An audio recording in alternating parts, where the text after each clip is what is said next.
May I come in, sir? Good evening, sir. Good evening, sir. नमस्ते, बैठिए। Thank you, sir.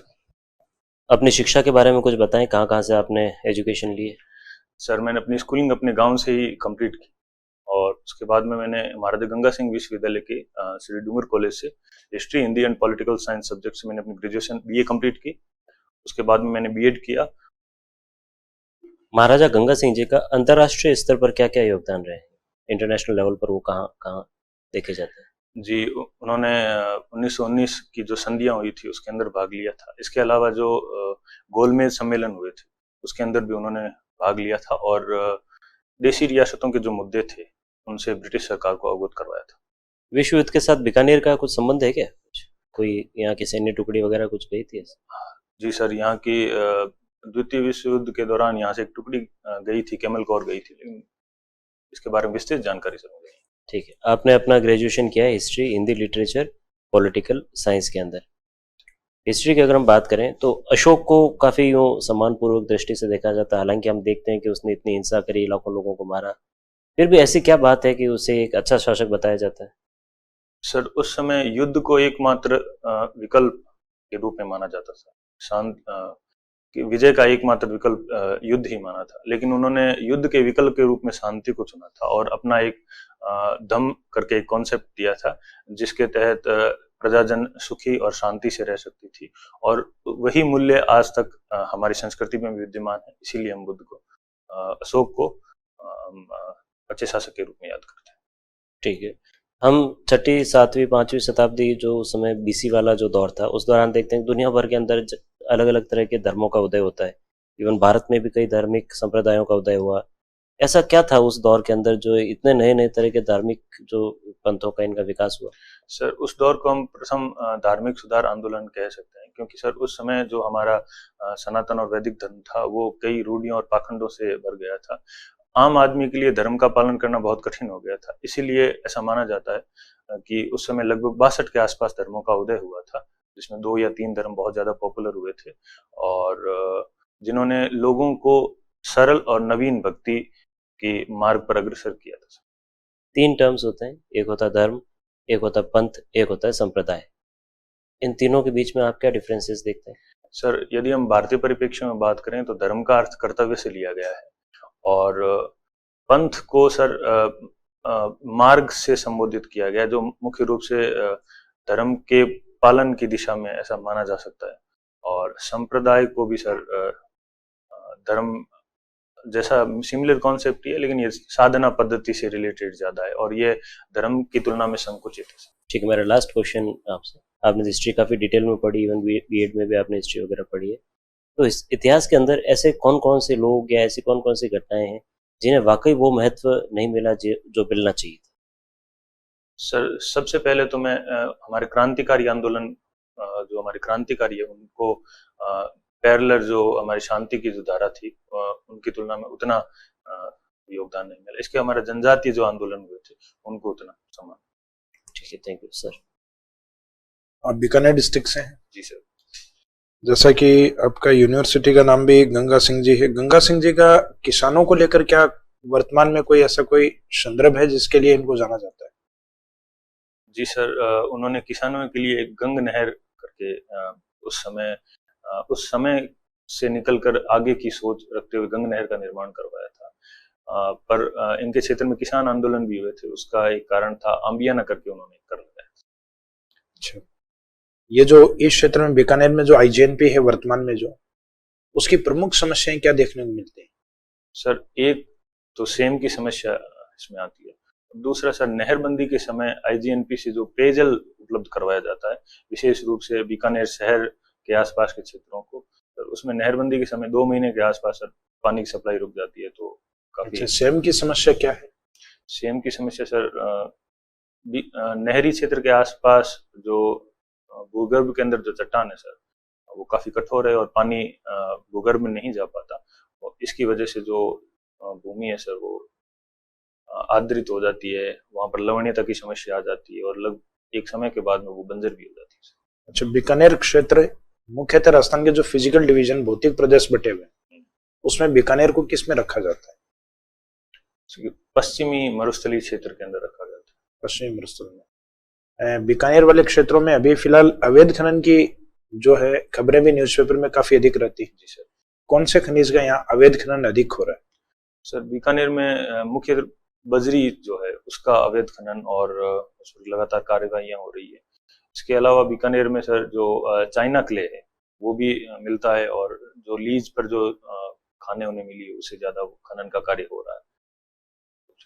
अवैध खनन को रोकना हो तो उसके लिए प्रशासन का क्या योगदान हो सकता है, या प्रशासन की क्या एक्टिविटीज हो सकती है? सर सबसे पहले तो प्रशासन की अलग अलग जो डिपार्टमेंट्स है, जैसे परिवहन डिपार्टमेंट है, पुलिस डिपार्टमेंट है, इन सबको कोऑर्डिनेट करके एक टीम का गठन किया जाए, ताकि जब अवैध खनन को रोकने की दिशा में जब प्रयास किया जाए तो समन्वित प्रयास हो। और इसके अलावा हम सीसीटीवीज का यूज कर सकते हैं, और जो उनके खनन और लीज के जो पट्टे हैं उनको जांच कर सकते हैं, और लॉन्ग टर्म में सर हम जन जागरूकता फैला सकते हैं, और जो अवैध खनन में जो लोग शामिल है उनके लिए रोजगार की वैकल्पिक व्यवस्था कर सकते हैं। महिला साक्षरता संबंधित राजस्थान गवर्नमेंट के द्वारा वर्तमान में जो चलाएगी स्कीम या कार्यक्रम, उनमें से किन्हीं 2 कार्यक्रमों के नाम बताइए। सर एजुकेशन डिपार्टमेंट में बहुत सारे महिला या बालिका शिक्षा से रिलेटेड कार्यक्रम चल रहे हैं, जैसे अपनी बेटी योजना है, और गार्गी पुरस्कार है, पद्माक्षी योजना है। इन सभी के कारण महिला या बालिका शिक्षा में लगातार प्रगति देखने को मिली। अभी पश्चिमी राजस्थान के अंदर जो पशु संपदा है वो पिछले अगर 40-50 सालों से अगर हम देखें तो वो बढ़ रही है या घट रही है? सर स्पेसिफिकली पश्चिमी राजस्थान। अच्छा, अभी राजस्थान की जो दुग्ध उत्पादन क्षमता है उसमें क्या स्थिति है? डेयरी इंडस्ट्रीज को देखें। जी सर, राजस्थान के लिए गौरव की बात है कि हम अभी पूरे देश में दुग्ध उत्पादन में प्रथम स्थान पर आए हैं। इसके अलावा जो सरस डेयरी है सर, उसने अभी विपणन के क्षेत्र में एक नया कीर्तिमान स्थापित किया है। एक दिन में सबसे ज्यादा जो विपणन की कीर्तिमान इसने प्राप्त किया। राजस्थान के अंदर जो बीकानेर के अंदर बने हुए जो इंस्टीट्यूट्स हैं, जो नेशनल इंस्टीट्यूट्स के रूप में हैं, वो कौन कौन से? तो सबसे पहले तो यहाँ पर जोड़बीड़ के अंदर केमल रिसर्च इंस्टीट्यूट है। इसके अलावा सर वहाँ पर एक अश्व अनुसंधान केंद्र भी बना हुआ है, और इसके अलावा सर एक एग्रीकल्चर से रिलेवेंट भी है। जी सर, बागवानी से रिलेटेड है, बागवानी अनुसंधान केंद्र। Good sir. आप प्राइमरी शिक्षक हैं? जी सर। तो प्राथमिक शिक्षक होना तो बहुत अच्छा पेशा है, फिर आप क्यों प्रशासन की तरफ आना चाहते हैं? सर मैं अपने कॉलेज टाइम से ही एनएसएस में मैंने एक्टिवली पार्टिसिपेट किया है। उस समय जिला प्रशासन के जब संपर्क में आया, उसी समय से मैंने तय कर लिया था कि मैं सिविल सेवा में जाऊंगा, और वैकल्पिक बैकअप के रूप में मैंने टीचर की जॉब ज्वाइन की, क्योंकि मुझे पढ़ाना भी सर अच्छा लगता है। इसके अलावा तो सर केवल एक ही वजह या और? सर इसके अलावा मुझे मैं प्रशासन में यदि आता हूँ तो मुझे पर्सनालिटी डेवलपमेंट के काफी अच्छे अवसर मिलेंगे, क्योंकि अलग अलग जिलों और अलग अलग डिपार्टमेंट में काम करने का जो मुझे मौका मिलेगा सर। और इसके अलावा चूंकि मैं ग्रामीण पृष्ठभूमि से आता हूँ तो काफी प्रतिष्ठित जॉब है, तो मेरा सहज आकर्षण है सर। ठीक है। आप कविताएं लिखते हैं हॉबी के रूप में? जी सर, मैं अपनी मौलिक कविताएं लिखता हूँ। अपनी मौलिक कविता, ये मौलिक कविताएं क्या होती है? सर एक कविता पाठ किसी दूसरे व्यक्ति की कविता को किसी और को सुनाना और उससे रिकॉग्नाइजेशन प्राप्त करना, उससे प्रशंसा प्राप्त करने का एक।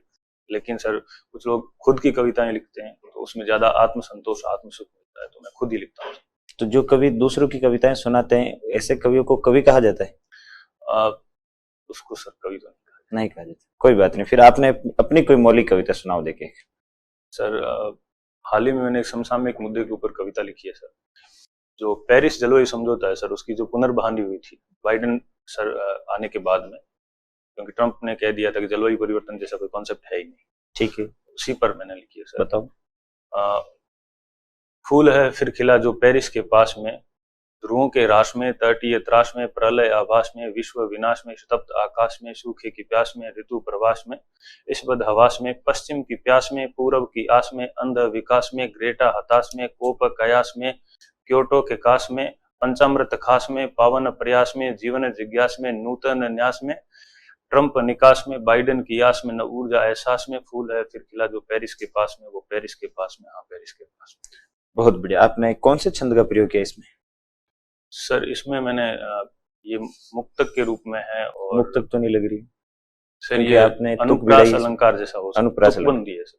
अच्छा, तो हिंदी साहित्य आपने पढ़ा भी है, आप कविताएं लिखते भी हैं, तो कौन से प्रसिद्ध कवि जो है आपके पसंदीदा है? सर वैसे रामधारी सिंह जी दिनकर को पढ़कर मुझे काफी सर मोटिवेशन तो ये कविताएं भी, ये कविता भी उन्हीं से प्रभावित लग रही है। जी सर ऐसा हो सकता है सर। तो रामधारी सिंह दिनकर की कोई 2-3 रचनाओं का नाम बताओ। सर उन्होंने एक तो रश्मि रथी लिखी है और एक उनका रेणुका काफी प्रसिद्ध। ठीक है, तो प्राथमिक शिक्षा के ऊपर नई एजुकेशन पॉलिसी का क्या प्रभाव पड़ा, सकारात्मक और उसमें अगर कुछ नकारात्मक जैसी बातें भी है तो दोनों बताओ। सर ज्यादातर तो इसमें सकारात्मक प्रभाव पड़ा है। जैसे बताओ 4-5। जैसे फर्स्ट तो सर प्राइमरी एजुकेशन हम मातृभाषा के अंदर ही प्रोवाइड करवाएंगे, जो ठीक है। बहुत बड़ी नीड थी समय की सर। इसके अलावा सर प्राथमिक शिक्षा के अंदर ही व्यावसायिक शिक्षा का प्रावधान भी हम सुनिश्चित कर रहे हैं। इसके अलावा सर अभी असर की एक रिपोर्ट आई थी, उसमें कहा गया था कि स्कूल रेडीनेस कार्यक्रम के तहत आंगनवाड़ियां बहुत इंपॉर्टेंट है और जो वर्ष 3 से लेकर 8 तक का जो टाइम पीरियड है उसे हम एक ही फॉर्मेट में देखना चाहिए, जो सही भी है सर। इसलिए इसमें फाउंडेशनल स्टेज का प्रावधान किया गया है। ठीक है सर 5+3+3+4 का जो कॉन्सेप्ट है उसमें। और नकारात्मक? सर अभी तो मुझे नेगेटिव पूरी नई एजुकेशन पॉलिसी में कोई नकारात्मक पहलू आपको नजर नहीं आता? सर मेरी तरफ से एक सजेशन है, हालांकि मुझे नेगेटिव तो कुछ इसमें नजर नहीं आता, कि जैसे सर कई बार हम प्राइवेट स्कूल्स को बहुत ज्यादा जो हाई लेवल की प्राइवेट स्कूल है उनको हम गवर्नमेंट स्कूल की तुलना में अच्छा बताते हैं। तो सरकारी स्कूल में जो संसाधन है, वहां पर जो टॉपर्स हैं, जो बहुत नेशनल लेवल के खिलाड़ी हैं, उनको प्रचार प्रसार के लिए सरकार की तरफ से कोई प्रयास नहीं किया जाता। तो मेरा ये सजेशन है कि न्यू एजुकेशन पॉलिसी में ऐसा होना चाहिए था, उनके लिए होर्डिंग्स, उनके लिए विज्ञापन और प्रचार प्रसार के लिए भी अलग से कुछ प्रावधान किया जाना चाहिए। ठीक है, जिस असर की रिपोर्ट का आपने उल्लेख किया उसी के हिसाब से हम 98% बच्चों को कक्षा 8 तक पहुंचाने में सफल हुए हैं, लेकिन अभी भी क्वालिटी एजुकेशन के मामले में भारत की प्राथमिक शिक्षा जो खस्ता हाल की स्थिति में। तो कुछ व्यवहारिक समाधान बताइए इसके, जो आपने अपने जो है शिक्षक के पेशे के रूप में महसूस किया। सर आप सही कह रहे हो कि जो हमारी गवर्नमेंट स्कूल्स है उसमें क्योंकि फर्स्ट लर्निंग जनरेशन के बच्चे आते हैं, उसके माता पिता पढ़े लिखे नहीं होते और ऐसा माना जाता है, ऐसी समाज में ऐसी छवि है, हालांकि वो धीरे धीरे टूट रही है, कि गवर्नमेंट स्कूल में तो केवल गरीबों के बच्चे जाते हैं। लेकिन सर गवर्नमेंट और हमारे जो शिक्षक डिपार्टमेंट है वो लगातार इस दिशा में प्रयास कर रहा है। जैसा कि सर प्रयास की बात है, तो इसमें सर हम शिक्षा को परिवेश से जोड़ सकते हैं, बच्चों को उनके इन्वायरमेंट से जोड़कर पढ़ाएंगे तो उसे बहुत जल्दी समझ में आएगा।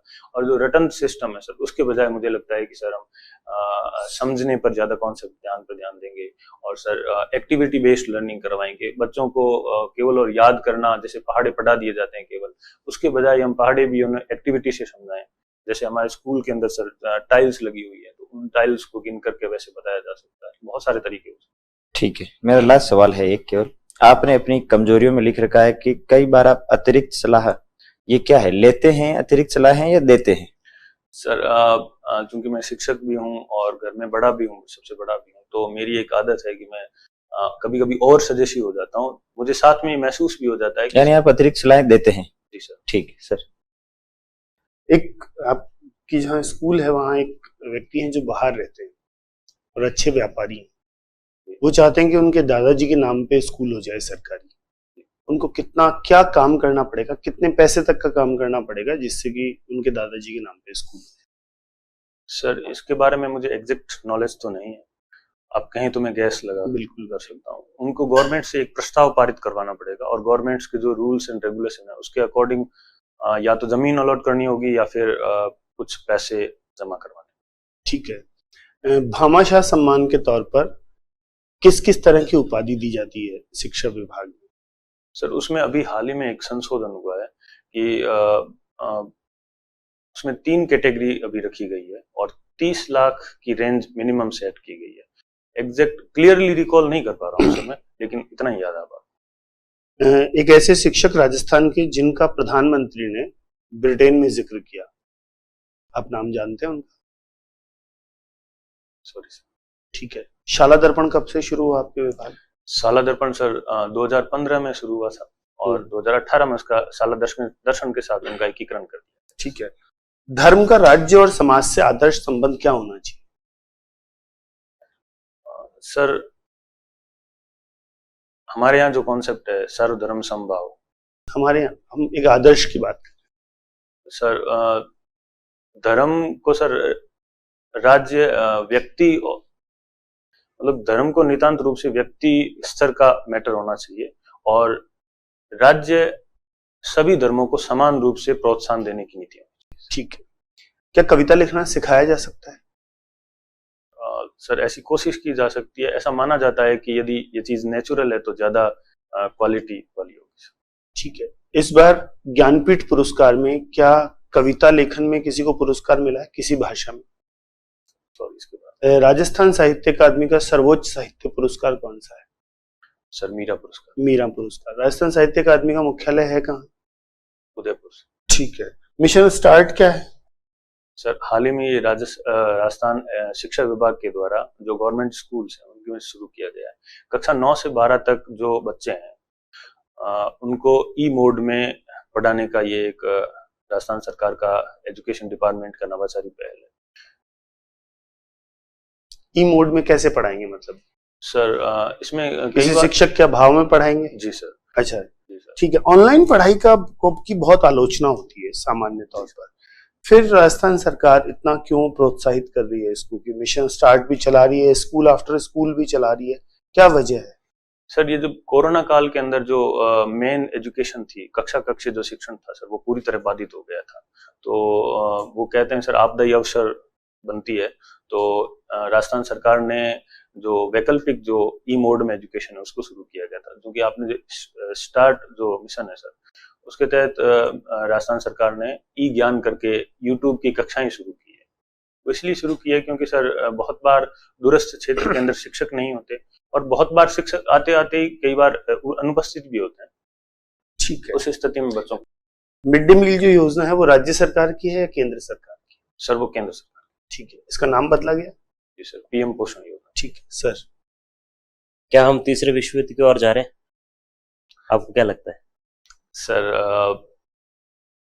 यदि मैं तो सर सकारात्मक विचार रखूंगा कि हम नहीं जा रहे हैं, लेकिन जैसे जैसे घटनाएं जो हो रही है, क्योंकि सर रूस यूक्रेन युद्ध के साथ साथ सर पहले हमास और इजराइल का जो युद्ध है सर विश्व का बहुत बड़ा क्षेत्र युद्ध की जद में जा रहा है सर। अभी वर्तमान में कहाँ कहाँ सैन्य संघर्ष चल रहे हैं? सर अभी रूस यूक्रेन, हमास और इजराइल और नगोर्नो काराबाख। ठीक है, अभी इजराइल के पड़ोसी देश कौन कौन है? सर लेबनान, सीरिया, जॉर्डन, मिस्र। इजराइल की समुद्री सीमा कौन से सागर से मिल लगती है? भूमध्य सागर। वो मध्य सागर। तो अमेरिका यहाँ क्यों इंटरफेयर कर रहा है? अमेरिका का क्या हित है इजराइल विवाद में? सर इजराइल के पक्ष में हमेशा से ही अमेरिका रहा है, क्योंकि एक तो लोकतांत्रिक देश है, दूसरा सर अमेरिका के अंदर ऐसा माना जाता है कि यहूदी लॉबी काफी एक्टिव है, वहाँ काफी संपन्न लोग हैं जो सरकार में अपनी पहुंच और दबाव रखते हैं। ठीक है, थैंक यू, आपका इंटरव्यू हो गया, अब जा सकते हैं। Thank you sir.